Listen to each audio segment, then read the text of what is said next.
But basically it was a distinction between like what's seen as pornographic and what's seen as like nude. Yeah. And like the literal only difference was that like there's not really a thing of saying like this is what nudity is. It's just kind of like what people are saying it is. Right. There's like you can't define. It's a social definition of it. Right. So like everybody kind of has their own thing, which makes it all the more confusing. Episode 4, post-production, Jawfox, take one. Take one out of many. All right. How's it going, everyone? Alexander, jawfoxphotography.com. I hope everyone's doing all right. Welcome back to yet another episode of Post-Production, a podcast designed to explore the creative world and creatives within that world. I am joined today by Heather, so stay tuned.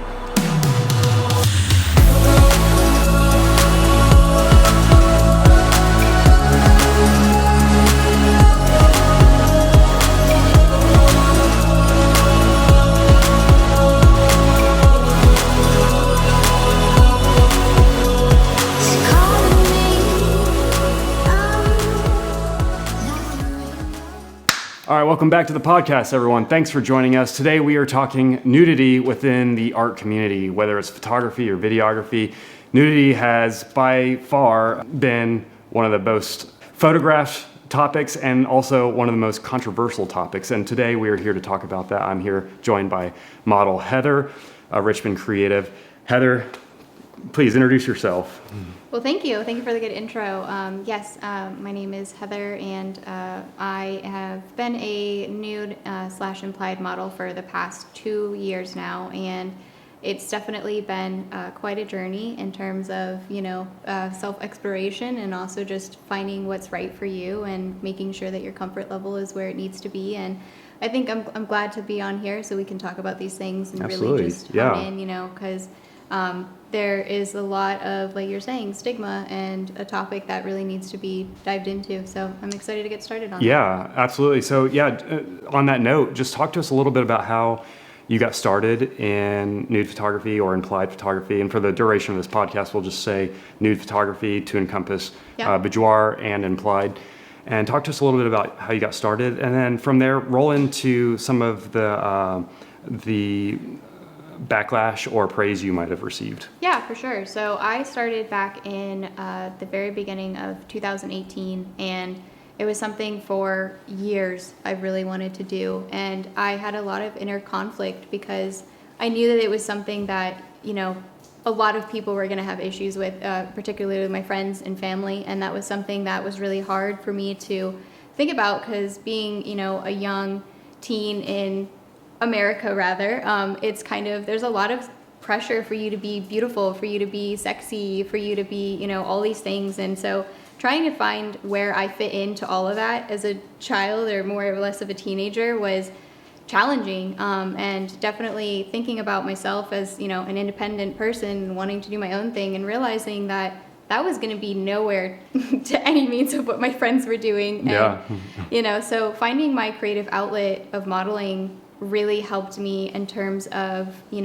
just finding who I am and being so confident in myself now and knowing that my worth is something that no one can take away and that you don't have to conform to something that someone wants you to be, just, you don't have to conform in order for someone to like you. Exactly. Yeah, no. And so when you first got started, you're saying it's something you knew you wanted to, that genre of modeling? It was pretty crazy because from a really young age, I would say I was never that girl who wanted to go to parties. I was never that girl who wanted to drink or do drugs or anything like that. I just really wanted to create art.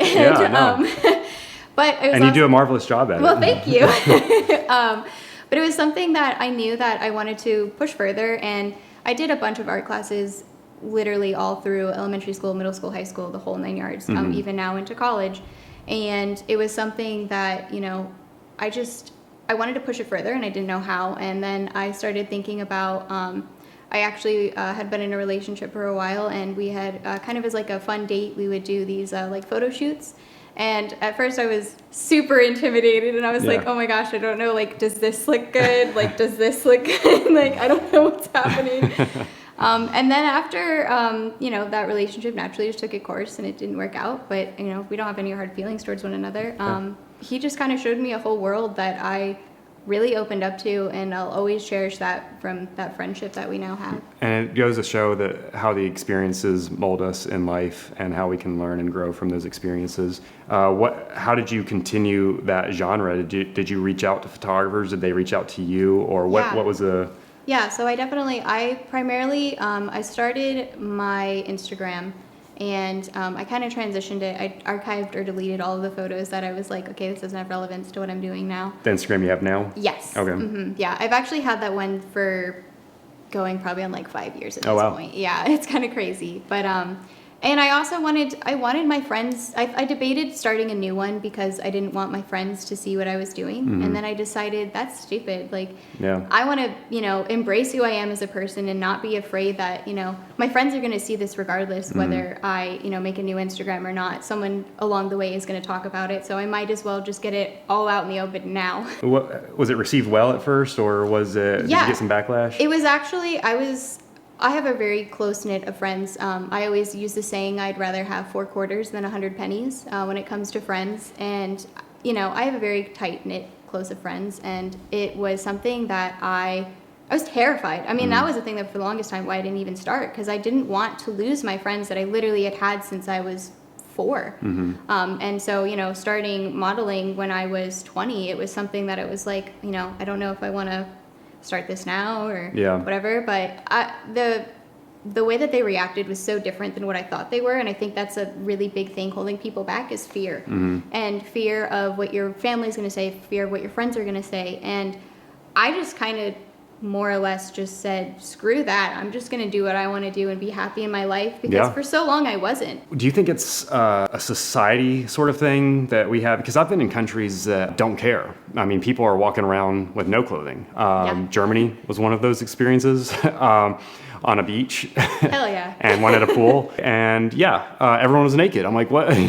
What's going on? So at a very young age, I was, and I just saw how everyone thought it was normal. Everyone thought it was normal. And I've also been to countries where you essentially get beheaded for showing a thigh. So here in America, and I say such wonderful things about our country, even though it has so many problems. But America truly is a land with so many rights and freedoms, but it also has such hypocrisy. You can turn on the TV and see a woman getting paid a lot of money to be on a movie or something, showing everything. But then as soon as a local creative does it with a local photographer or even a well-known studio and a well-known model, there's such backlash and such, everybody forms opinions all of a sudden. And then people automatically associate it with like porn, or is it art?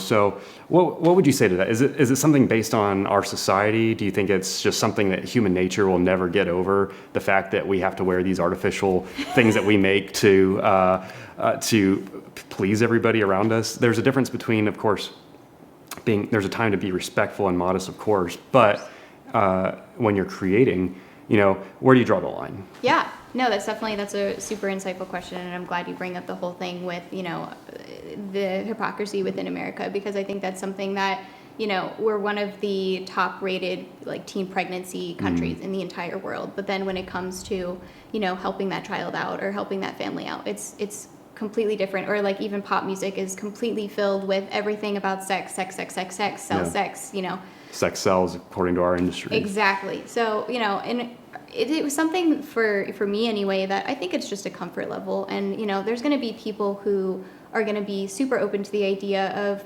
I can just walk around completely naked. And it doesn't have to be, just me around my boyfriend or me around, even like my family. Like, and I know that even that's going to be something that's going to be like, what? Like you walk around naked with your family? But it's just a comfort level thing, I feel like. And it's also too, like, I never want to push somebody into doing something that's going to make them feel uncomfortable. And for me, I've always been super open with whether that's my thoughts, my body, but that doesn't necessarily mean that I've had a ton of sex. And I think that's a misconception too, is that, being a nude model means like you're a super freak in the bed and like sleeping around with people and all that. You're just like you're just, I mean, for better or for worse, because I'm a woman, like a whore. And that's something that's crazy to me because, it's something where I really value, I think, And it's funny because I tell people that I'm going to get in relationships with this all the time. And I always say, you know, because they always ask, like, well, you get naked in front of a photographer. Like, what makes that different between, you know, him and I? And I always say that, you know, even though a photographer is seeing my body, they're not seeing me. They're not getting the full package deal of me. Right. They don't get to touch me. They don't get to, you know, care about me. And looks are superficial. Right, exactly. Yeah. So it's like, for me, it's just kind of like, this is my body and this is who I look like. But I think there's such a stigma with women's bodies, and I mean, even men's bodies too, but especially with women, and that, you know, you have to be very modest and you have to cover up. And, you know, if you're not modest or you don't cover up, then that's, you know, that makes you, it's very negative. And I definitely think that, you know, I don't think a lot of people can understand that difference. Is that, you know, yes, this is what I do as a career and this is what I do as a hobby, but this is definitely not, you know, I'm not letting photographers have their way with me, for better or for worse. Right. Yeah. No, I think that's a good point, is like knowing your worth and your I think the difference lies between knowing your worth and having self-respect for yourself, and knowing who you're working with, also being comfortable with who you're working with, being comfortable with yourself. I got to say, before we had done one of our shoots, this was maybe a year and a half ago, almost 2 years ago, maybe. Yeah, it was a long time ago. Yeah, and you know, I was fairly new in photographing people, and I got to say, I'd done maybe one or two nude shoots prior to when we had done a shoot. Yeah. And it wasn't even like it was just a theme called for a little bit of, you had some paint on, it was an alien shoot we did. Yeah. You had some paint on you. Really fun shoot. We did it like midnight in winter, so it was really cold in here. This is before I got the AC and heater put in here. But I remember that. yeah.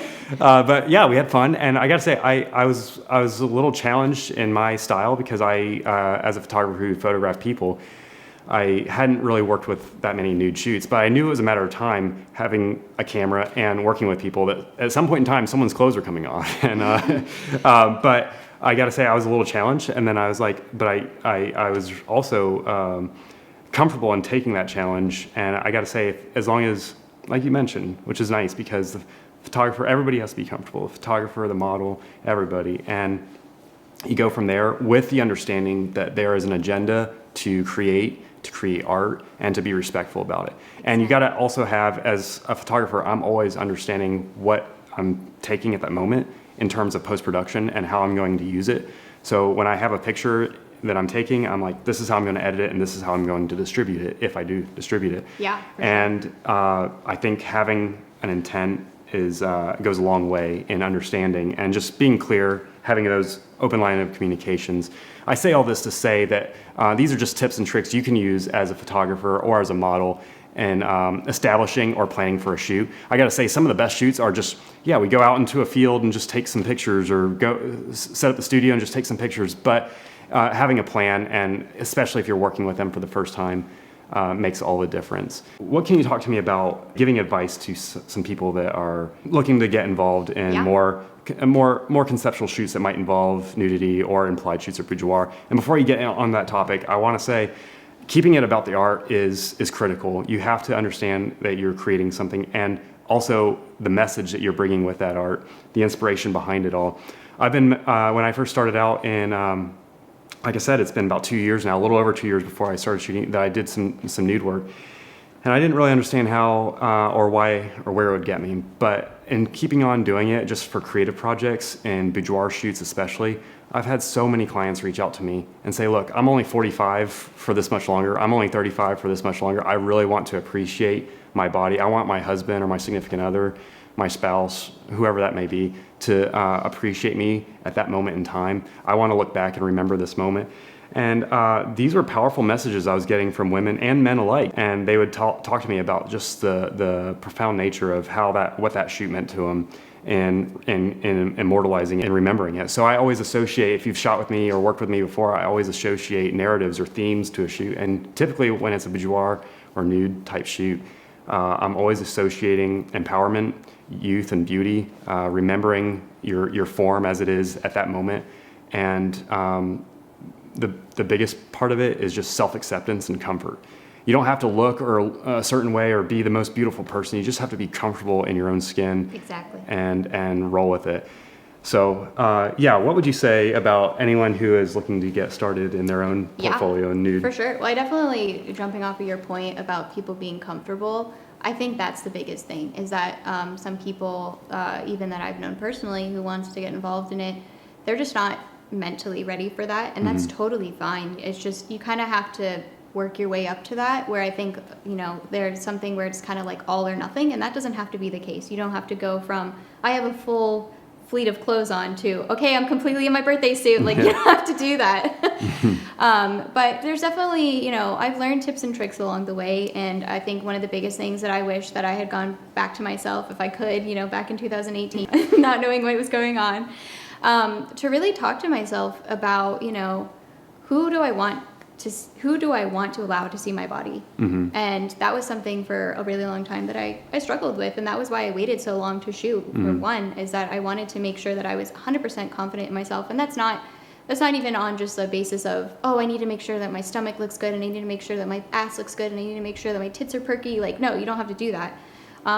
I've shot with people who are 300 pounds, and they're beautiful people. That doesn't mean that they're any less than me. Again, going back to society standards. Yeah, exactly. Like, just because, and I understand that my place, I am a white woman, like, I am not a minority group, and I am not somebody who, I face a lot of daily challenges, but I want to still push people and still make sure that these people who are not typically seen in the light be brought to the light. And it's hard, though, to make sure that you're fitting within like guidelines or standards, and one of the biggest things is that finding the right photographer is huge. Making sure that you're working with somebody that we call them just like guys with cameras. So that was really hard, and that was a challenge for me when I very first started, was making sure like how to weed out the creeps. Because there's a lot of them out there. I think a portfolio is the first place to start. Would you agree? Like, looking at, you can always tell in a portfolio, and I'm not saying I have this like master wonderful portfolio, but I can tell from other photographers, and I just put myself in a model's standpoint or model's shoes from time to time, and I look at different portfolios, and you can tell when a portfolio is just about the naked body. Right. And again, it goes back to also mixing art with it. When I'm taking a photo in a studio or for a professional headshot or for whatever, I'm always incorporating the fundamentals of what I've learned in photography so far to make that picture not only fundamentally better, but artistically better, and applying those rules to that photo. But if you're just like, in a basement, and you've got like the sheet that's draped up, and you got a lamp, and like you're taking a picture, and you can just see that there's something, and maybe that's all you have, and maybe that's what you're starting out, and your heart's in the right place. But I'm saying eventually there should be some progression and some efforts to grow and to adapt and apply those fundamentals. Yeah, and that even goes into when you very first shoot locations and making sure that you're somewhere that, I know that it would be difficult to have more or less a public place to shoot, but it's still critical to, have that space. And even a few questions that I ask photographers that I've never worked with, even to this day, I always say, I ask if I can bring somebody, and then I also ask if it's going to be indoors or outdoors. And then I also ask if I can talk to other models of theirs, and see, kind of just getting references, which is super important, and making sure that every single one of these steps, if they say no to not being able to bring somebody, that's a red flag. Red flag, yeah. That is a red flag. Run. Because that is not, if someone is really open and wanting to do a shoot with you, in the sense of it's just art, they should have no problem with you bringing a friend. And don't believe the, I create best when I'm alone or something like that. Like, don't, because people will do that. People do. I've had that even happen to me, where people are like, no, I'd rather you not bring anybody. No, I'm actually going to shoot indoors, not outdoors. Hope that's okay. And I mean, luckily for me, I'm one of the lucky ones where like I haven't had any bad experiences. No, and I can't say that for all of my friends, and I feel awful for them, because it wasn't their fault that they got into that situation. So one thing I wanted to ask when you first started is, and I think age plays a big factor. How old were you when you first started? Yeah, I was 20 years old when I very first started, but I had been thinking about it actively probably since I was about 16. Okay. So it took me a really long time before I actually had the courage, and also just you don't have to be 20 to start. You can be, like you were saying, you can be 30, you can be 40, hell, you can even be 60 or 70. Yeah, and I've seen people do that. I've seen people look. They messaged me privately and they said, "Hey, look, I would really be interested in and poor lady, she was talking to me. She's like, I'm not the prettiest. I'm up there in age."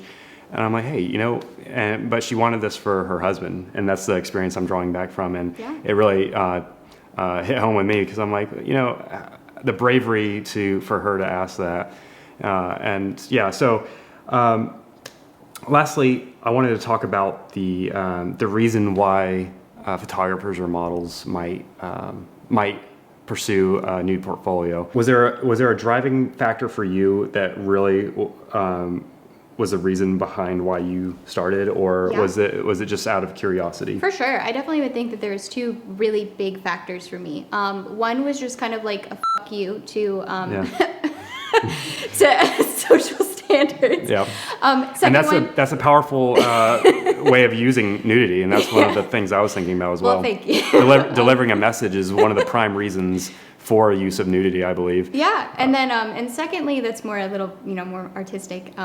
Is that I love doing kind of seeing the beauty in decay, and what I mean by that is a lot of my work resonates around abandoned buildings and going into nature and just kind of feeling whole to a certain degree, kind of I love the beauty of seeing Mother Nature take back what's hers. Okay, yeah. And seeing just, and it's also, I feel like in a way, this house is so open and so raw, and being vulnerable and being raw and nude, like those all kind of correlate together. And, it's also not for everybody. I know that there's been people who message me and say, so you just get naked in abandoned buildings? Like, what is that? So they don't really, not everyone's going to see that message, and that's okay. Well, not everyone, everybody is a different, and a unique person, and they all have something to deliver, some sort of creative factor to deliver in this world, I truly believe. And you're right, not everyone's a match, not everyone's going to like your work, not everyone's going to appreciate you for who you are, but that's okay, and it's just a matter of kind of weeding through all that, I believe. Yeah. We talk about the models a lot, but it's kind of nerve-wracking for the photographer as well. It's like, I was like, what did I do? Like, I forgot all the fundamentals all of a sudden. But you go with it, you learn with it, you get comfortable, and you grow. And like I said, the purpose behind it is to understand beauty for what it's worth. And I think the human form, and as an artist who pursues beauty and the messages behind beauty, and beauty, when I say beauty, isn't what magazine covers say they are. It's it's what's in here, and it's what resonates from in here. And the human form, I believe, is art piece number one. That is the hands down biggest piece of art that I could ever want to photograph. It's also crazy to think too that we've, in a sense, we've kind of trailed away from nudity, where in Renaissance paintings and all that. I mean, there are absolutely these women who are just in lavish, and they're completely nude. It's not hard to photograph someone naked, but it is hard to make that photograph artistic and stand out and be beautiful. I applaud you for coming on the show and talking about this topic. I've been a fan of your work and appreciated your work for what it is since I saw it. Thank you so much for talking and giving us some insight behind it. Just remember, keep it about the art. Don't worry about what other people think. Of course, be respectful. In the end of the day, just go with what your gut feeling is telling you, and treat people with respect and create art. And that's the beauty of art. So I hope everyone's enjoyed this podcast. This podcast, as I mentioned, is designed to inspire and to inform. It was a fun experience, don't you think? Yes, yeah, I enjoyed it. I've never got to have all this set up and everything. Yeah, so. It's a little intimidating because I got all these cameras here, and I'm like, which one do I look at? But usually I'm just in an abandoned building. But tell everyone where they can find you. Yeah, so my name is Heather, and you can find me on my Instagram at The Deprived Youth. There's a dot in between the. I'll put something up right here that says. And if you want to follow me, I do nude and implied shoots. I'm getting a little bit more into the conception or Conceptual world. concept yeah, shoots, there you yep. go. I ran Yep. out of words there, but that's where you can find me. So Awesome. Yeah, check her out. She does a great work, and she works with a lot of great photographers in the area who specialize in that kind of work. So make sure to hit her up. Yeah, I'll end it there. I hope everyone's doing all right, and I'll catch you next time.